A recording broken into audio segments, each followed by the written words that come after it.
मौत को समझा है गाफिल इख्तितामे जिंदगी, दर हकीकत मौत तेरे इब्तिदाए जिंदगी, दर हकीकत मौत तेरे इब्तिदाए जिंदगी, ऐनमा तकूनु युदरिकुमुल मौत वलौ कुंतुम फी बुरूजिम मुशय्यदा। मरण থেকে যতই পালাও মরণ তোমায় লইবে গিরি,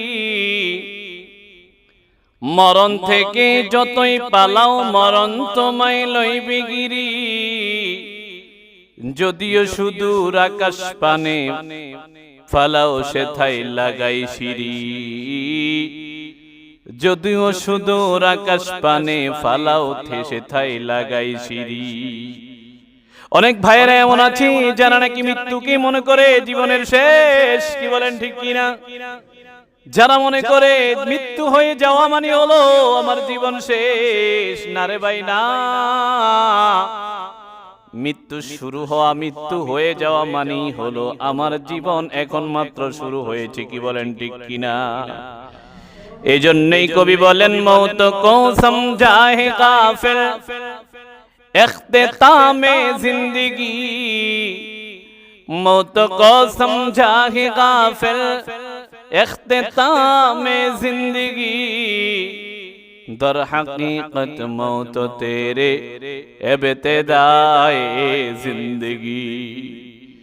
আমাদের মৃত্যু হয়ে যাওয়া মানে হলো আমাদের জীবন শুরু হওয়া। কারণ দুনিয়ার বুকে অল্প হায়াত নিয়ে আমরা আসছি, কি বলেন ঠিক কিনা? ফরকারের তুলনায় দুনিয়ার হায়াত কিছুই নাই রে ভাই। দুনিয়া থেকে চলে যাব, আমাদের আসল জিন্দেগি শুরু হয়ে যাবে। সেই জিন্দেগির জন্য আমাদের সামান জোগাড় করার দরকার আছে না নাই বলে?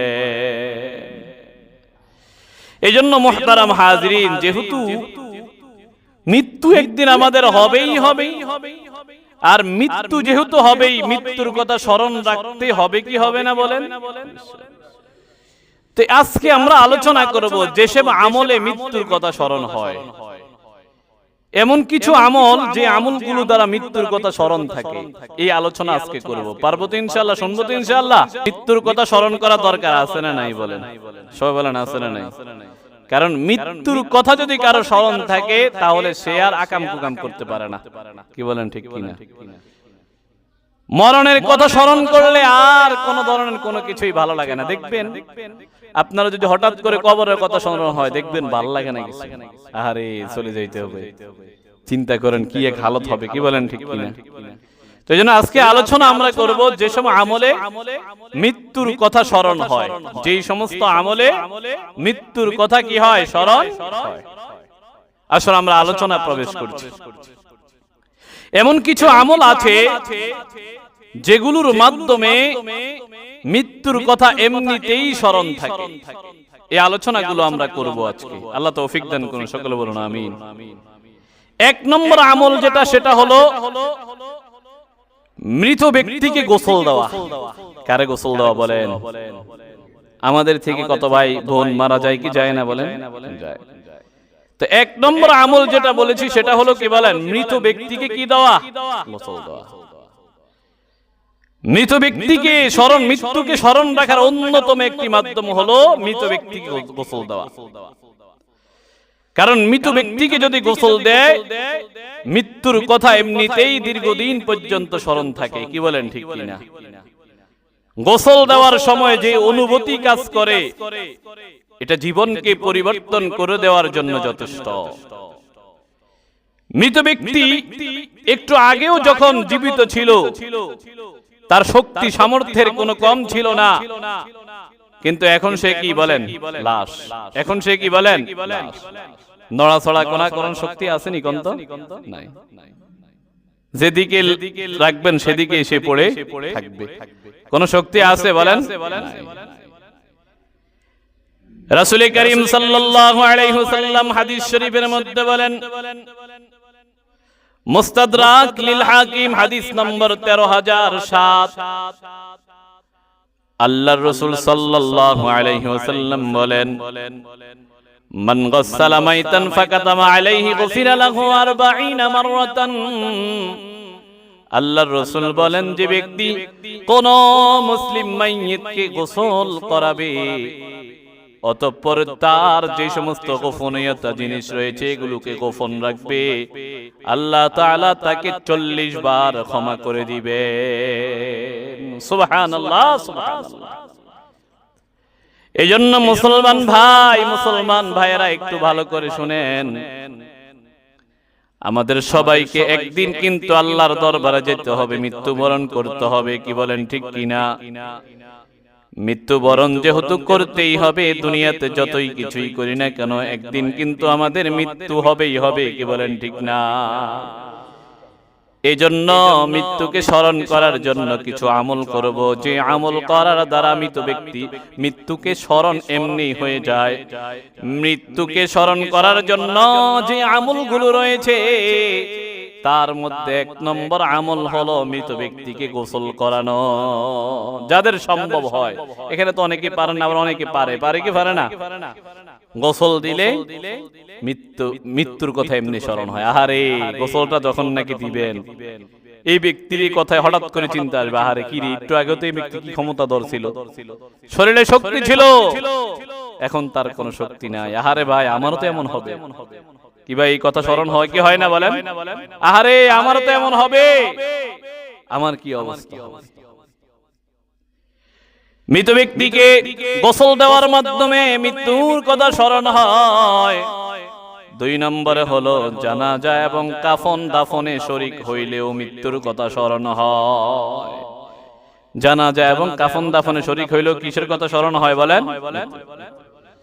মৃত্যুকে স্মরণ করা রাখার আরেকটা অন্যতম মাধ্যম হলো জানাজা এবং কাফন দাফনে শামিল হওয়া।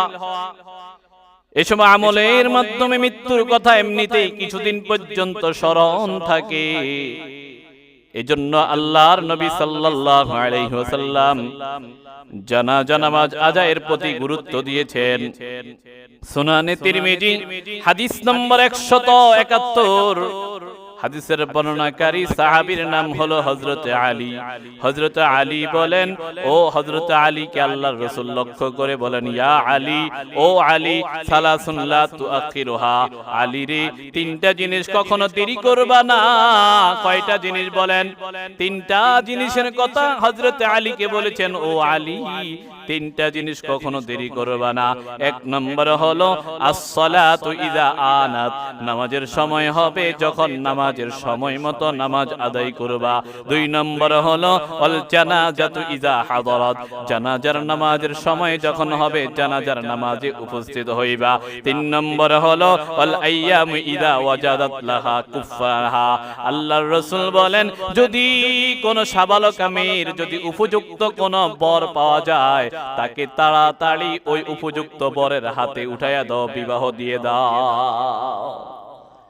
এই 3 জিনিসে কি করতে নাই বলেন? দেরি করতে। কে বলছে? হযরতে রাসূল করিম সাল্লাল্লাহু আলাইহি ওয়াসাল্লাম। কাকে বলেছেন? হযরতে আলীকে। এজন্য এমন আমলের অনেক ফজিলতের কথা হাদিস শরীফে বর্ণিত হয়েছে। এক হাদিসে আছে, আল্লাহর নবী সাল্লাল্লাহু আলাইহি ওয়াসাল্লাম বলেন, ওমান কাফানা মাইতান কাসাহুল্লাহু মিনাল, আল্লাহর রাসূল বলেন, ওমান কাসাহুল্লাহু মাইতান কাসাহুল্লাহু মিনাস সুন্দিস ওয়া ইস্তাবরাকাল জান্নাহ। আল্লাহর রাসূল বলেন, যে ব্যক্তি মাইয়িতকে কাফন পরাবে, আল্লাহ তাআলা তাকে কিয়ামতের দিন জান্নাতের মিহি এবং মোটা রেশমের পোশাক পরিধান করাবেন। এরপর আল্লাহর রাসূল বলেন, ওমান হাফারা লিমাইয়িতিন কবরান, আল্লাহর রাসূল বলেন, যে ব্যক্তি মাইয়িতের জন্য কবর খনন করবে, আল্লাহ তাআলা তাকে দাফন শেষে ওই ব্যক্তি যখন নাকি মৃত ব্যক্তিকে দাফন দিবে, আল্লাহ তাআলা তাকে পুরস্কার দিবেন জান্নাতের একটি বাড়ির সমপরিমাণ, যেখানে কিয়ামত পর্যন্ত আল্লাহ তাআলা তাকে রাখবেন। সুবহানাল্লাহ, সুবহানাল্লাহ। এজন্য মৃত্যুকে স্মরণ করার জন্য 2 নম্বর আমল হলো জানাজার নামাজে উপস্থিত হওয়া। জানাজার নামাজে কাফন দাফনে যদি উপস্থিত হয়, সেখানে গেলেও মৃত্যুর কথা স্মরণ হয় কি হয় না বলে? যাদের দিল শক্ত হয়ে গিয়েছে তাদের স্মরণ হয় না। যাদের দুনিয়ার প্রতি লোভ বেশি তাদের এটা স্মরণ হবে। যত কিছুই হোক না কেন, একটা কথা চিন্তা করেন, আমি তো মরতেই হবে, এই কথা যার ভিতরে থাকে, যখন এই জানাজার নামাজে উপস্থিত হয়, এই চিন্তা যদি কারো অন্তরে থাকে, রে ভাই আমার তো জানাজার নামাজ হবে, অবশ্যই তখন মৃত্যুর কথা স্মরণ হয়। হয় কি হয় না বলেন? অনেক সময় আমরা শুধু জানাজার নামাজ পড়ে চলে যাই, অনেকের সময় থাকার পরেও দাফনের কাজে কিন্তু অংশগ্রহণ করি না, তাকে দাফন করবে দাফনের কাজে অংশগ্রহণ করি না, শুধুমাত্র জানাজার নামাজ পড়েই চলে আসি। অনেকের সময় নাই এই জন্য চলে আসে, আবার অনেকের সময় আছে তারপরও চলে আসে। আছে না নাই বলেন? আছে। আল্লাহর রাসূল বলেন এতে করে অনেক সওয়াব থেকে আমরা সবাই মাহরুম হয়ে যাই। এই বিষয়টির প্রতি আফসোস করে আব্দুল্লাহ ইবনে ওমর বলেন লাকাদ যায়্যানা করারিতা কাসীরা। আব্দুল্লাহ ইবনে ওমর বলেন আমরা তো বহুত কিরাত সওয়াব বরবাদ করে দিয়েছি।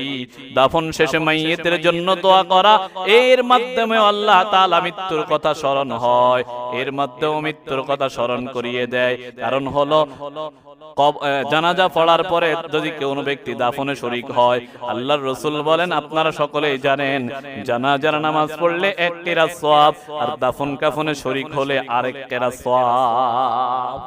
কিরাত কাকে বলে? আল্লাহ রাসূলকে জিজ্ঞাসা করছে, আল্লাহ রাসূল বলেন বড় দুইটা পাহাড় সমপরিমাণ কিরাত। বলেন না সুবহানাল্লাহ। আরেক হাদিসের মধ্যে মিসল উহুদ, উহুদ পাহাড় পরিমাণ কিরাত। আপনারা যারা উমরা বা হজে গিয়েছেন তারা দেখেছেন উহুদ পাহাড় কত বড়। কি বলেন ঠিক না? সম্মানিত মুসল্লিয়ানে কেরাম, যারা হজে বা উমরা গিয়েছেন তারা দেখছেন উহুদ পাহাড় মদিনার তিন পাশে দিয়া। কয় পাশ? তিন পাশে শুধু উহুদ পাহাড়। আমাদের দেশের পাহাড় তো অল্প কত জায়গা লইয়া, উহুদ পাহাড় প্রায় মনে হয়, আমার কাছে মনে হয় এরকম 30-40 মাইল লইয়া উহুদ পাহাড়। তো এক কিরাত সওয়াবের যদি এরকম হয়, চিন্তা করেন আমরা এই সুবর্ণ সুযোগ হারায় ফেলতেছি কি বলতেছি না বলেন? এইজন্য জানাজার নামাজের পরে মুসল্লি, সম্মানিত মুসল্লিয়ানে কেরাম ভালো করে বুঝুন, জানাজার নামাজের পরে দাফন কাফনে শরীক হব। এরপরে জানাজার নামাজের পরে দাফন কাফনে শরীক হওয়ার পরে মাইয়িতের জন্য দোয়া করা হয়। হয় কি হয় না? আল্লাহর রাসূল বলেন সুনানে আবি দাউদ হাদিস নম্বর 3221, কানান নবিয়্যু সাল্লাল্লাহু আলাইহি ওয়াসাল্লাম ইযা ফারাগা মিন দাফনিল মাইয়িতি ওয়াকাফা আলাইহি। আল্লাহর রাসূল যখন নাকি কোন মাইয়িতের যখন নাকি দাফন কাফন শেষ করতেন, আল্লাহর রাসূল সেখানে দাঁড়াইতেন। কোথায় দাঁড়াইতেন? কবরের সামনে দাঁড়াইতেন। দাঁড়ায়া ফাকালা, আল্লাহর রাসূল বলতেন ইস্তাগফিরু লিআখিকুম, তোমরা তোমাদের ভাইয়ের জন্য ইস্তিগফার করো, ওয়াসালু লাহু বিত্তাসবিত। সেজন্য যে সুয়ালগুলো করা হয়, প্রশ্নগুলো করা হয়, এই প্রশ্নগুলোর উত্তর যেন সুন্দরভাবে দিতে পারে, এইজন্য আল্লাহ তাআলার কাছে সবাই দোয়া করতে থাকো। ফাইন্নাহুল আন ইউসআলু, এখনই তাকে প্রশ্ন করা হবে। প্রশ্ন করা হয় কি হয় না? যখন এই কবর থেকে কবর দেওয়ার পরে 40 কদম চলে যায়, তখনই প্রশ্ন করা শুরু হয়ে যায়। কি এক অবস্থা!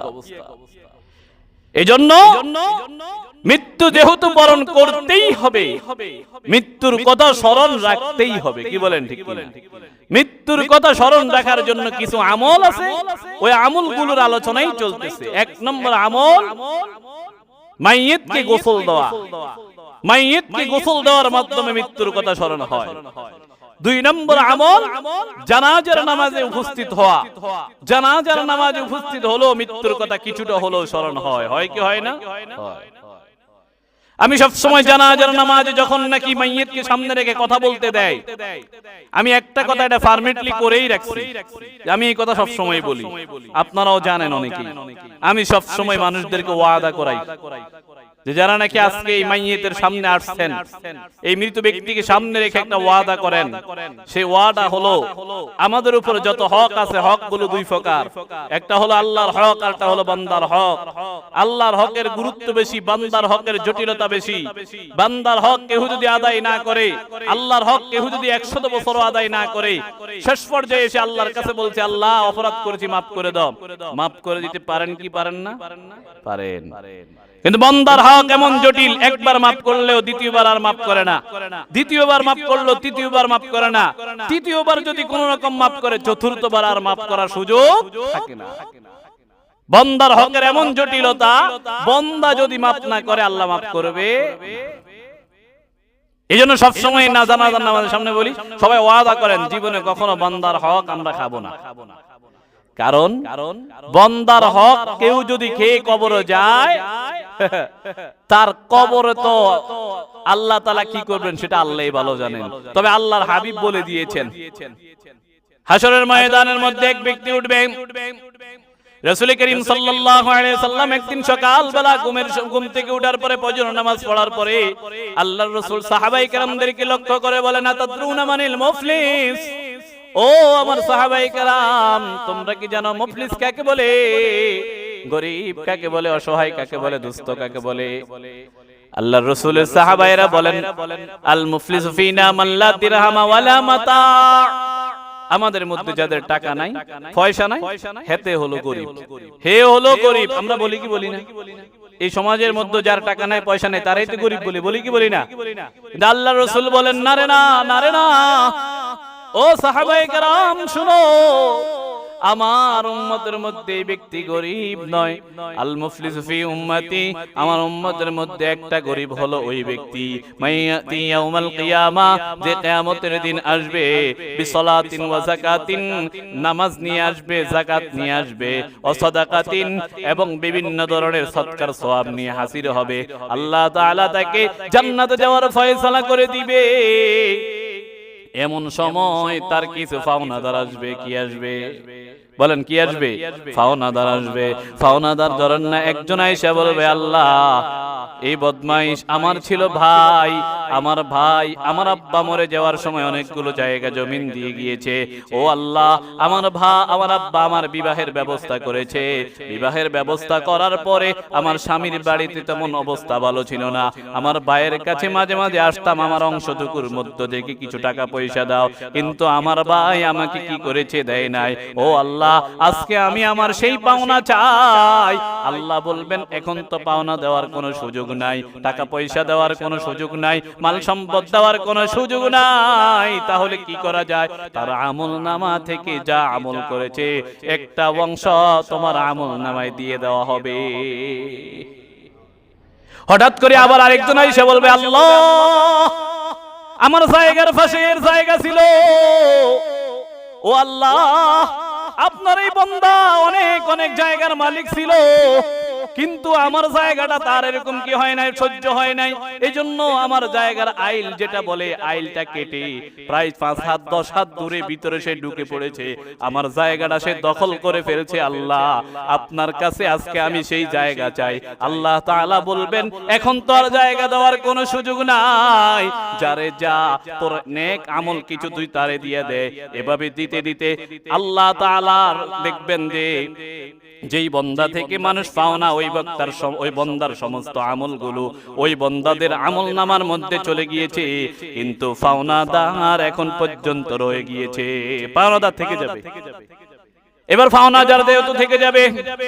এবার কি করা যায়? এদের তো অনেক টাকা পয়সা রয়ে গিয়েছে, কি করবে? আল্লাহ তাআলা এই সমস্ত পাওনাদারদেরকে কি করবে জানেননি? পাওনাদারদের সমস্ত আমল নামাগুলো, যত গুনাহ আছে সমস্ত গুনাহগুলো ওই ব্যক্তির আমল নামায় দিয়ে এবার আল্লাহ তাআলা এদেরকে, যে ব্যক্তি নাকি এতক্ষণ ধরে জান্নাতের অধিবাসী ছিল, এই ব্যক্তি এখন জাহান্নামের অধিবাসী হয়ে যাইবে। আল্লাহ তাআলা ফেরেশতাদেরকে বলবেন, ফেরেশতারা তোমরা এই ব্যক্তির 2টা পাও ধরো, পাও ধইরা তাকে কি করো? উপর করো, তার কল্লাটা নিচে নামাও, ফাতুরিহা আলান নার। আল্লাহ তাআলার ফেরেশতাদের মাধ্যমে তাদেরকে জাহান্নামের অতল গহ্বরে ফেলে দিবে। বলেন না নাউযুবিল্লাহ। এটাই হলো বান্দার হকের খুব জটিলতা।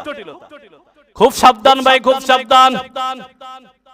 যে যেই যাই করেন না কেন, মাইয়াকুল ইয়াতি বিমা ক্বাল্লা ইয়াউমাল কিয়ামা, কোরআনে কারীমের সূরা আলে ইমরানের মধ্যে আল্লাহ তাআলা বলে দিয়েছেন, ও মাইয়াকুল ইয়াতি বিমা ক্বাল্লা ইয়াউমাল কিয়ামা। দুনিয়ার বুকে সামান্যতম যদি একটা একটা কিছু যদি আপনি দুনিয়ার বুকে কোনো মানুষের জিনিসপত্র মেরে খান, ধরুন না 1 কেজি চাউল মেরে খাইছেন, হাসরের ময়দানে 7 কেজি চাউল দিতে হবে। ধরেন না 1 বস্তা চাউল মেরে খাইছেন, হাসরের ময়দানে 7 বস্তা চাউল নিয়ে আপনি কি করবেন? মাথায় নিয়ে উঠবেন। ধরেন না 1 হাত জায়গা কারো মাইরা খাইছেন, হাসরের ময়দানে 7 তবক জায়গা নিয়ে আপনার মাথার মধ্যে উঠবেন। এবার চিন্তা করেন যে কে কতটুকু মাইরা খাইছে। হাসরের ময়দানে সবার অবস্থা কিন্তু পরিষ্কার হয়ে যাবে। বুঝছেননি বিষয়টা? বুঝছেন? এটা কোরআন আয়াত, একবার ডাইরেক্ট কোরআন আয়াত। আর হাদিসে তো আছে, আল্লাহ রাসূল বলেন যে ব্যক্তি মান আখাযা শিবরাম মিনাল আরদি, যে ব্যক্তি জমিনের কোন একটা অংশ কার জায়গা জমিন মাইরা 1 হাত যদি মাইরা খায়, এই 1 হাত জায়গা থেকে 7 তবক জমিন পর্যন্ত যতটুকু জায়গা আছে হাসরের ময়দানে তার মাথার মধ্যে এই জায়গাটা উঠে দেওয়া হবে। কোন ব্যক্তি যদি 1 বস্তা গম চুরি করে খায়, হাসরের ময়দানে 7 বস্তা গম তার মাথার মধ্যে উঠে দেওয়া হবে। কোন ব্যক্তি যদি 1 দাম তেল চুরি করে, হাসরের ময়দানে 7 দাম তেল তার মাথার মধ্যে উঠে দেওয়া হবে। এই তেলগুলো কি হবে? এই দামের কি হবে? এবার চিন্তা করুন, যে যত বেশি মারবে তারে তত বেশি মাথা উঠাইবে। এগুলো বোঝা বহন করা শক্তি থাকবে বলেন? তো এই জন্যই সাবধান হয়ে যায় আমরা। বান্দার হকের খুব জটিলতা বেশি, সাবধান হয়ে যায়। আল্লাহ তাআলা বুঝার তৌফিক দান করুন, সকলে বলুন আমিন। মুহতারাম হাজিরিন, আলোচনা চলতেছিল, আমরা তো মারাই যাব, মারাই যেহেতু যাইতে হবে, মরে যাইতে হলে মরণের কিছু কথা স্মরণ সব সময় রাখতে হবে। যেহেতু মরেই যাব, কি বলেন ঠিক কিনা? মরে যাব কি যাব না? মরে তো যাইতেই হবে। তো মরণের কথা স্মরণ হবে কি আমল দ্বারা? এই আলোচনাই চলতেছে। 1 নম্বর আমল হলো মৃত ব্যক্তিকে গোসল দেওয়ার দ্বারা মরণের কথা স্মরণ হয়। 2 নম্বর আমল হলো জানাজার নামাজ পড়লে মরণের কথা স্মরণ হয়। জানাজার নামাজের পরে দাফন কাফনে শরীক হওয়া এবং দোয়ার মধ্যে শরীক হওয়া, এগুলোর মাধ্যমে মরণের কথা স্মরণ হয়। 3 নম্বর, কবর জিয়ারতের মাধ্যমে মরণের কথা স্মরণ হয়। কবর জিয়ারতের মাধ্যমে মৃত্যুর কথা স্মরণ থাকার অন্যতম একটি মাধ্যম হলো কবর জিয়ারত করা। মাঝে মধ্যে কবরস্থানে যাওয়া, কবরস্থানে গেলে কত মানুষ চিরনিদ্রায় শায়িত আছে, এই কথা যদি আপনার অন্তরের মধ্যে জাগ্রত হয়, দেখবেন আপনার এই কথা জাগ্রত হওয়ার কারণে মরণের কথা স্মরণ হয় কি হয় না বলেন? হয়, অবশ্যই। কারণ রাসূল করিম সাল্লাল্লাহু আলাইহি সাল্লাম বলেন, সুনানে তিরমিজি হাদিস নম্বর 1054, হযরত রাসূল করিম সাল্লাল্লাহু আলাইহি ওয়াসাল্লাম বলেন, কদ কুনতু নাহাইতুকুম আন জিয়ারাতিল কুবুর, আমি তোমাদেরকে কবর জিয়ারত করতে নিষেধ করেছিলাম। ফাজুরুহা, তোমরা এখন কবর জিয়ারত করো। ফা ইন্নাহা তুযাক্কিরুল আখিরাহ, কারণ কবর জিয়ারতের মাধ্যমে আখিরাতের কথা স্মরণ হয়। আখিরাতের কথা কি হয়? স্মরণ হয়। এজন্য কবর জিয়ারত করার দরকার আছে না নাই বলেন? কবর জিয়ারতের মাধ্যমে কি হয়? আখিরাতের কথা স্মরণ হয়, মৃত্যুর কথা স্মরণ হয়। কবর জিয়ারত করার দরকার আছে। হুজুর রে লইয়া যায়া শুধুমাত্র কদর রাত্রে আর শবে বরাতের রাত্রে, শবে বরাতে কি করবেন? কবর জিয়ারত করবেন, এমন যেন না হয়। নিজের বাপের কবর জিয়ারত নিজে করেন। কবর জিয়ারত কইরা অনেক জায়গাতে হুজুর করে টিয়া দেয়, এর আছে না নাই বলেন? হুজুর রো আবার খায়, ভালো করে খায়, খুব ভালো করে খায়, হাইসিয়ার সমস্যা খাইতে কি বুঝছেননি কথা? কবর জিয়ারত করে এগুলো করে টিয়া টুয়া নেওয়া জায়েজ নাই। এটা তো হলো কবরের, আপনি পরকালে যেহেতু যেতেই হবে, এটার জন্য তো আমল অবশ্যই আছে, এটা করে টিয়া টুয়া নেওয়া জায়েজ নাই। বুঝছেননি কথা? নিজের বাপ মার কবর জিয়ারত নিজেই করেন, নিজে করার চেষ্টা করেন। হ্যাঁ, হুজুরে যদি যায়, মাঝখান দিয়ে যদি যায়, তাহলে হুজুরে টিয়া টুয়া দিয়েন না। আবার হুজুর যদি টিয়াল্লা বইয়া থাকে, হুজুরে কয়ে দেন বলে হুজুর অন্য মাধ্যমে দিয়েন, হুজুরে দিয়েন অন্য মাধ্যমে দিয়েন। এভাবে হারাম খাওয়ায়েন না। হাদিয়া হিসেবে দিতে পারেন হুজুর, অন্য সময়, এখন না। এখন হাদিয়া দিও মানে হলো হুজুরে এটা দেওয়া, বুঝছেন নি কথা? অন্য সময় দিতে পারেন হুজুর করে হাদিয়া, কিন্তু কবর জিয়ারত কইরা বিভিন্ন ভাবে বিভিন্ন এরকম উসিলা বানাইয়া হুজুরে হাদিয়া দেন, সেটা হইছে ভিন্ন কথা। কবর জিয়ারত করে টিয়া দিবেন না, ঠিক আছে? ইনশাআল্লাহ। তাহলে মৃত্যুর কথা স্মরণ হবে। 3 নম্বর আমল হলো কবর জিয়ারতের মাধ্যমে। কিসের মাধ্যমে বলেন? কবর জিয়ারতের মাধ্যমে। কারণ কবর জিয়ারতের মাধ্যমে মৃত্যুর কথা স্মরণ হয়। রাসূল করিম সাল্লাল্লাহু আলাইহি ওয়াসাল্লাম, হযরতে রাসূল করিম সাল্লাল্লাহু আলাইহি ওয়াসাল্লাম অনেক সময় অনেক ওয়াজ করতেন, ওয়াজ করলে কিন্তু রাসূলের কান্না আসতো ঠিক আছে, কিন্তু এত কাঁদতেন না। যখনই কবর জিয়ারত করতেন রাসূল তখন বেশি কাঁদতেন। তো জিজ্ঞাসা করা হলো, রাসূল কেন এত কাঁদেন? আল্লাহ রাসূলের কান্নার মাধ্যমে দেখা গেল মাটি পর্যন্ত ভিজে গেছে। আল্লাহ রাসূল তখন বললেন, দেখো ইয়া ইখওয়ানি, আল্লাহ রাসূল বলেন শুনো, কারণ হলো কবর হলো দুনিয়া থেকে যাওয়ার পরে জান্নাতে যাওয়ার, জান্নাতে যাওয়ার জান্নাতে যাওয়ার প্রথম ঘাঁটি হলো কবর। যে ব্যক্তির কবর ঠিক হয়ে যাবে সে ব্যক্তির সামনের সব ঠিক হয়ে যাবে। বলেন না সুবহানাল্লাহ। এজন্য কবরে যাইতে হবে, যেহেতু কবরে যেহেতু যেতেই হবে, মারা যেহেতু যেতেই হবে, তো মৃত্যুর কথা যে সমস্ত আমলের মাধ্যমে স্মরণ হয় তার মধ্যে থেকে 3 নম্বর আমলটা হলো কবর জিয়ারতের মাধ্যমে। কিসের মাধ্যমে বলেন? কবর জিয়ারতের মাধ্যমে। কবর জিয়ারত করবেন, কবরের জিয়ারতের মাধ্যমে তিনাদের জন্য দোয়া করবেন। কাদের জন্য? যারা মৃত্যুবরণ করেছে তাদের জন্য দোয়া করবেন। অনেক সময় দেখা যায় অনেকেই মাজারে যায় জিয়ারত করে, কইরা কি করে বাবার থেকে সন্তান টন্তান চায়, আছে না নাই বলেন? আছে। এটা করা যাবে না, এগুলো করা যাবে না। কারণ সন্তান দেওয়ার মালিক কে? আল্লাহ। রিজিক দেওয়ার মালিক কে? আল্লাহ। বলেন না কে কে? আল্লাহ। রিজিক দিবেন আল্লাহ, সন্তানও দিবেন আল্লাহ, সব কিছু দিবেন আল্লাহ। তো আল্লাহর থেকেই না চাইবেন, মাজারের থেকে কি চাওয়া যাবে? চাওয়া যাবে। আল্লাহ আমাদেরকে বুঝার তৌফিক দান করুন, সকলে বলুন আমিন। 4 নম্বর হলো মৃত্যুর কথা যে আমলে স্মরণ হয়, 4 নম্বর হলো মুরাকাবায়ে মউত। মৃত্যুর কথা স্মরণ করে একটু চোখটা বন্ধ করে চিন্তা করা, আমি ছাড়া দুনিয়া চলে কি চলে না, আমি ছাড়া দুনিয়া চলে কি চলে না, আমি ছাড়া চলে কি চলে না বলেন? যারা দুনিয়াতে ছিল আজকে তারা ছাড়া দুনিয়া চলে কি চলে না? চলে। আজকে আমরা দুনিয়াতে আছি, আগামী কালকে থাকবো না, একটু পরে নাও থাকতে পারি, চলে যেতেই পারি, যেহেতু যেতেই হবে, একদিন চলেই যেতে পারি।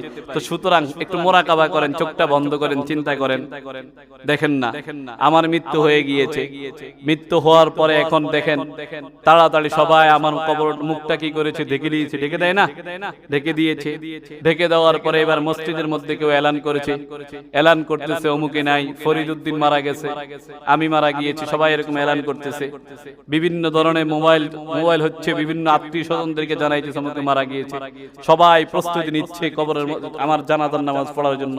কেউ দিক দিয়া বাঁশ কাটতেছে, কেউ দিক দিয়া গরম পানি করতেছে, কেউ বড়ই পাতার কি করতেছে এরকম, পাতা নামা এরকম গরম সিদ্ধ পানি করতেছে, কেউ গোসল দেওয়ার জন্য ব্যস্ত হয়ে আছে, কেউ তাড়াতাড়ি কেমনে আমাকে কবরের মধ্যে নেওয়া যাবে চিন্তা করতেছে, অতক্ষণ রাখা যাবে না, তাহলে তো পৌঁছে যাবে। কি বলে এরকম চিন্তা আছে না নাই? যদি এরকম একটা চিন্তা হয়, দেখেন না দেখেন আপনার জানাজার নামাজ হয়ে গিয়েছে, জানাজার নামাজের মধ্যে সবাই আসছে, অনেকে ব্যস্ততার কারণে আসতে পারে নাই, অনেক বন্ধু যাদের সারা জীবন সময় দিয়েছেন, যাদের কারণে চুরি করেছেন, যাদের কারণে চাঁদাবাজি করেছেন, যাদের কারণে বিভিন্ন ধরনের মানুষের জায়গা মেরে খেয়ে দিয়েছেন, এমন বন্ধু কিন্তু এখন আর আইতে পারে নাই, জানাজার নামাজে সময় পায় নাই। এরকম হয় কি হয় না বলেন? হয়, অনেক হয়। দেখেন যাদের কারণে দেখবেন সারাটা জীবন কেটে দিয়েছেন, সারাটা জীবন গুনাহের মধ্যে আপনি মত্ত ছিলেন, এমন বন্ধু কিন্তু আপনার জানাজার নামাজে আসার সময় পায় নাই।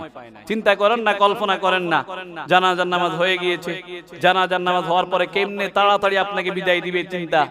কবরের মধ্যে আমাকে নিয়ে গিয়েছে, এবার কবরের মধ্যে নামাইবে, কিন্তু জানাজা পড়ে অনেক এরকম হাজারো বন্ধু আছে যাদেরকে ছাড়া আমার জীবন চলতো না, যাদেরকে ছাড়া আমার একটা মুহূর্ত চলতো না। এমন অনেক বন্ধু আছে যারা কিন্তু চলে গিয়েছে, আমার দাফনে শরীক হয় নাই, আছে না নাই বলেন? আছে। চিন্তা করেন একটু, চিন্তা করেন একটু, এমন হয় কি হয় না বলেন? আমাকে কবরে নামাইয়ে ফেলছে। কবরে নামানোর পরে সবাই এবার কি করতেছে, কেউ বাঁশ দিতেছে, কেউ কলা পাতা দিতেছে, কলা পাতা দিয়ে এবার সবাই মাটি দিয়ে বালাকভাবে চাপতেছে। আমি এবার অন্ধকার, এদিক দিও মাটি, এদিক দিও মাটি, এদিক দিও মাটি, এদিক দিও মাটি। আমার এবার অবস্থা খুবই করুণ। নামাজ শেষ, এবার দোয়া শেষ, সবাই 40 কদম যাওয়ার পরে ফেরেশতা আসলো। আমি যদি এবার দুনিয়াতে যদি ভালো কাজ করে যাই, তাহলেই তো আমার জন্য ফাফরিশুহু বিল জান্নাহ, ওয়াল বিসুহু, আল্লাহ রাসূল সাল্লাল্লাহু আলাইহি সাল্লাম বলেছেন তার জন্য জান্নাতের একটা কি করা হবে, জান্নাতের একটা বিছনা বিছিয়ে দেওয়া হবে, তার জন্য জান্নাত থেকে একটা জানালা খুলে দেওয়া হবে, তাকে জান্নাতের একটা পোশাক পরানো হবে। এবার কি সুন্দর পরিস্থিতি হবে। কিন্তু যদি আমার অবস্থা ভালো না হয়, আমি যদি খারাপ কাজ করে যাই, কি অবস্থা হবে চিন্তা করেন। এরকম করলে বলুন তো মৃত্যুর কথা স্মরণ হবে কি হবে না? অবশ্যই হবে। মৃত্যুর মোরাকাবা, এটারে কি বলে? মৃত্যুর মোরাকাবা। মাঝে মাঝে মসজিদে এসে, মাঝে মাঝে অন্ধকারে, মাঝে মাঝে তাহাজ্জুদ নামাজের পরে আপনি মৃত্যুর মোরাকাবা করেন। আমাদের আল্লাহ ওয়ালা যারা ছিল এই দুনিয়ার বুকে, যে সমস্ত পীর বুজুর্গানে কেরাম হক্কানি যারা ছিল, তারাও কিন্তু এরকম মোরাকাবা করতেন। রাসূল করিম সাল্লাল্লাহু আলাইহি ওয়াসাল্লাম তিনি কি করেছেন? যখন নাকি ওহীপ্রাপ্ত হয়েছেন, তিনি কিন্তু হেরা গুহার মধ্যে গিয়ে সেখানে হেরা গুহার মধ্যে আল্লাহর ধ্যানে অনেক দিন ছিলেন। সেটাও মোরাকাবা ছিল। সেখান থেকেই কিন্তু মোরাকাবা আসছে।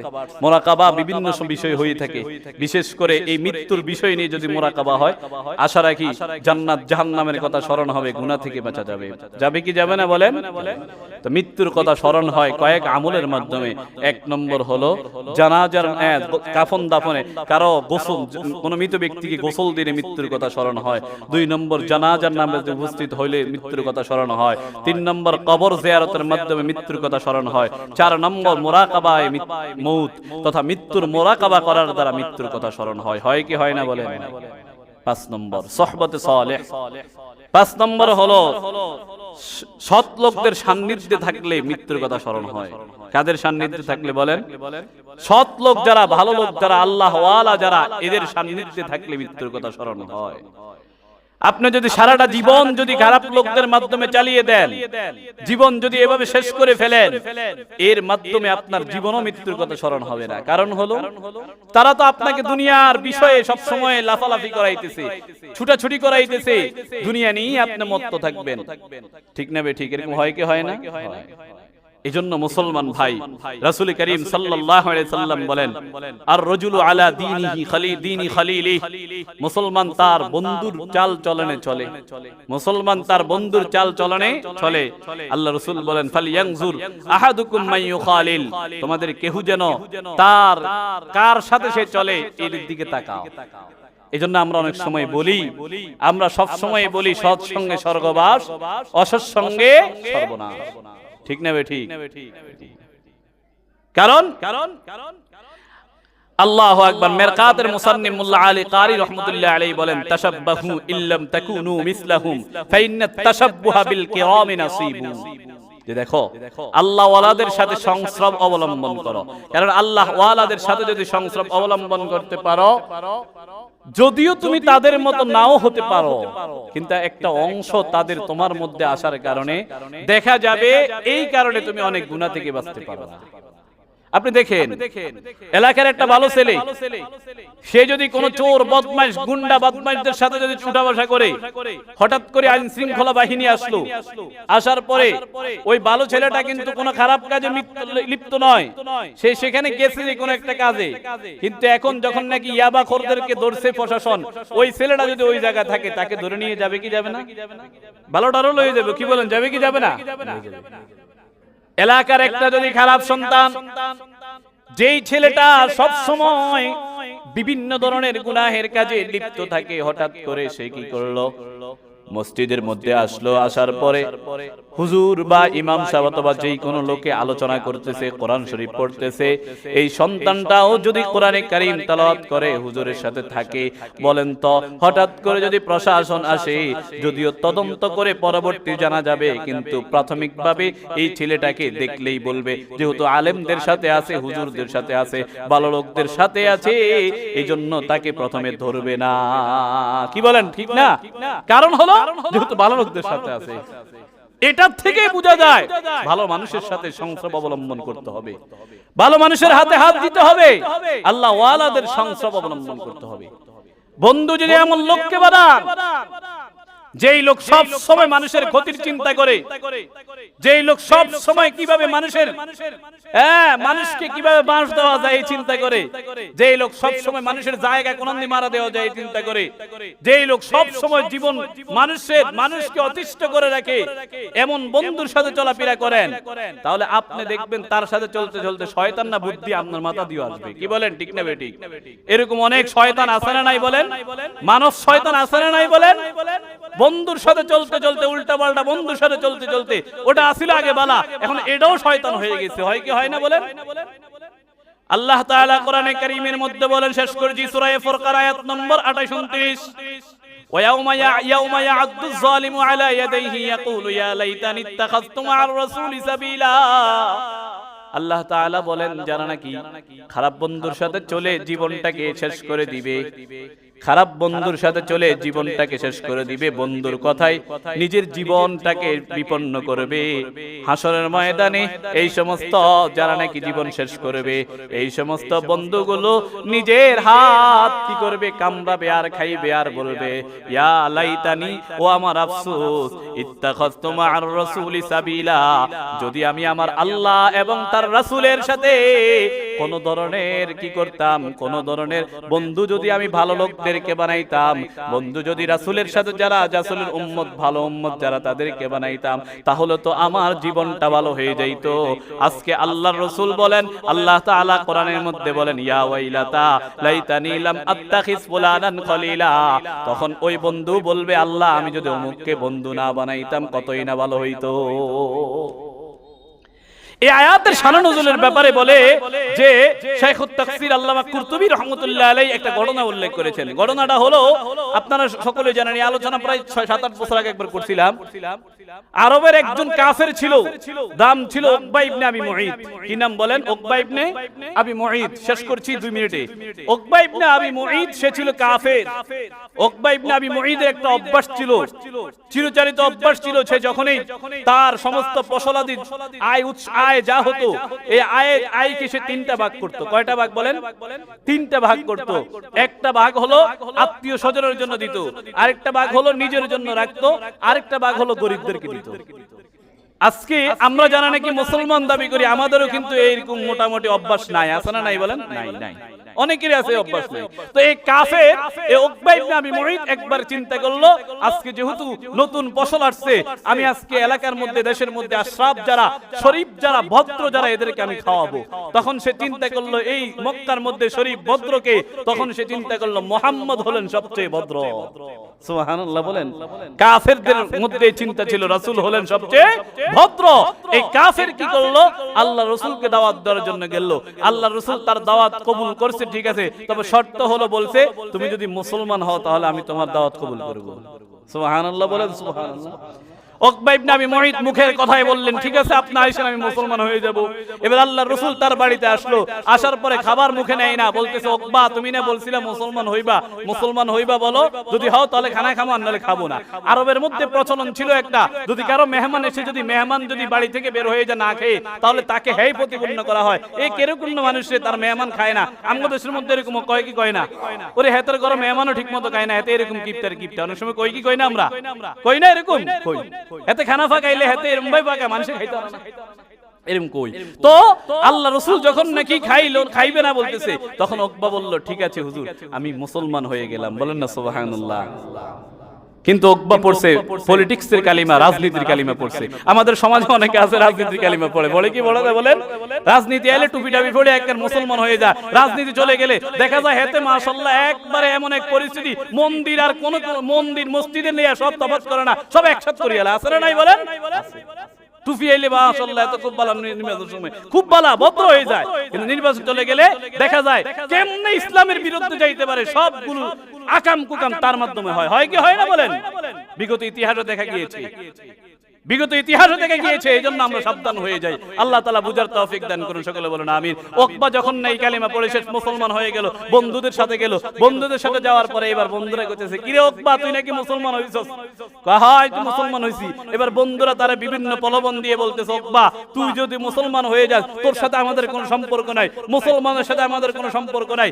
তবে উকবা বলে আমি তো মুখে মুখে কালিমা পড়ছি, কোন এটা বিশ্বাস করি না, তুই যাই মুহাম্মদকে আগামী কালকে গিয়ে মুহাম্মদের কি করবি, মুখের মধ্যে থুতু নিক্ষেপ করবি, তাহলেই তোর কথা আমরা মানব। নাউজুবিল্লাহ বলেন না মেয়ে, নাউজুবিল্লাহ বলেন।